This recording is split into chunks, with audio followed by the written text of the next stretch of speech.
السلام علیکم ورحمۃ اللہ وبرکاتہ۔ ناظرین کرام، یہ خانہ کعبہ کی ایک ویڈیو بہت زیادہ وائرل ہو رہی ہے اور لوگ اس کے بارے میں الگ الگ رائے پیش کر رہے ہیں۔ کوئی اس کے بارے میں کچھ بتا رہا ہے، کوئی اس بارے میں کچھ بتا رہا ہے کہ یہ عورت خانہ کعبہ کے اندر طواف کر رہی تھی اور طواف کرتے کرتے اچانک چیخنے لگی اور زور زور سے وہاں پر چلانے لگی۔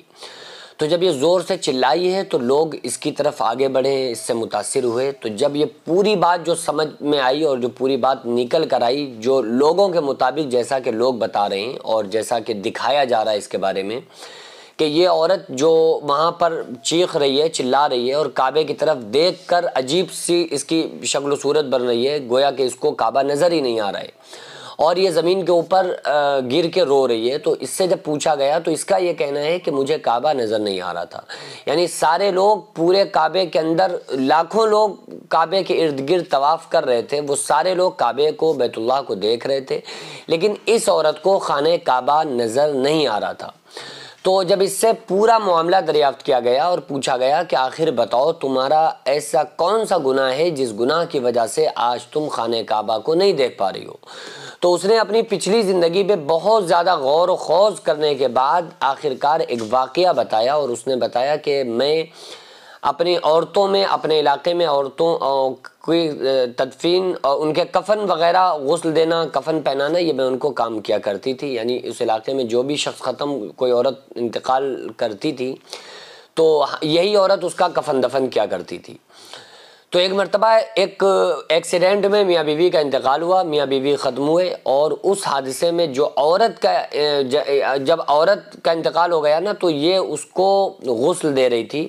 اور کفن پہنا رہی تھی۔ اس دوران ایک شخص نے ایک تعویذ لا کر دیا اور اس عورت سے کہا کہ اس کے جو انتقال کر گئی ہے نا جو عورت، اس کے منہ کے اندر رکھ دو۔ تو اس نے وہ تعویذ لے کر اس کے منہ کے اندر رکھ دیا۔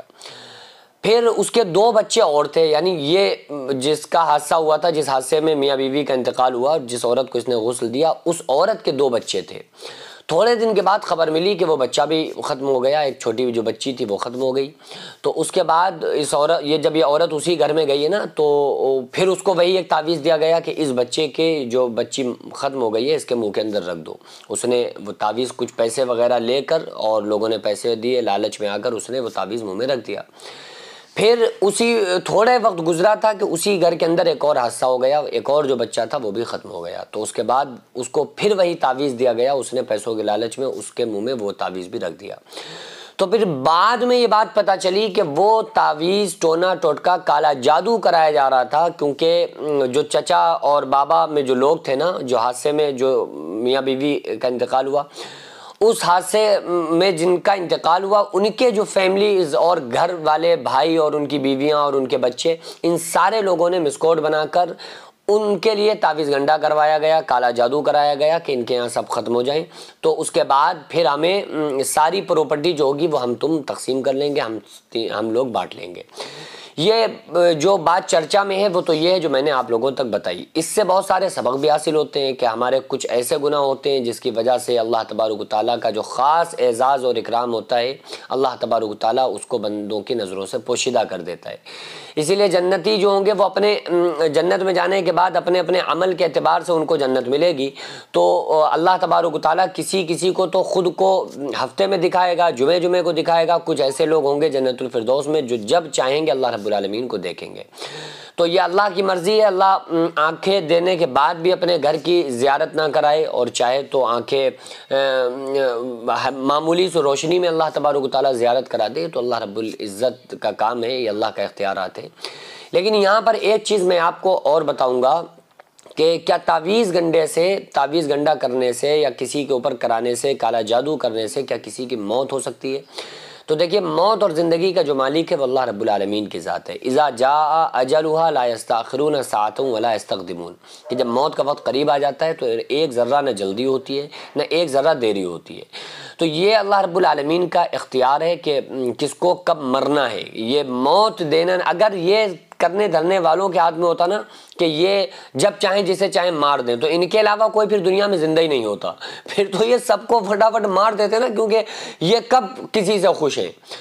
تو یہ اختیارات اللہ رب العالمین کے ہاتھ میں۔ ہاں، اللہ تعالیٰ نے جس کے لیے تقدیر میں لکھ دیا ہے کہ جادو ٹونے ٹوٹکے سے اس کی موت آنی ہے، تو یہ پھر ایک الگ بات ہے، لیکن وہ بھی اللہ رب العالمین نے پہلے ہی انسان کو پیدا کرنے سے 50,000 سال پہلے بندے کی تقدیر میں لکھ دیا تھا۔ ابھی ضرورت ہے جو جینس مدرسہ منہاج الحسین آغازیہ مداریہ مکن پور شریف میں جو قائم ہے، چل رہا ہے، تو اس کا صرف ایک ہال ہے جس میں بچے رہتے بھی ہیں، جو بیرونی بچے ہیں وہ وہیں رہتے ہیں، وہیں کھاتے ہیں، وہیں پیتے ہیں، جن کے رہنے کا بھی کوئی پروپر ان کے رہنے کا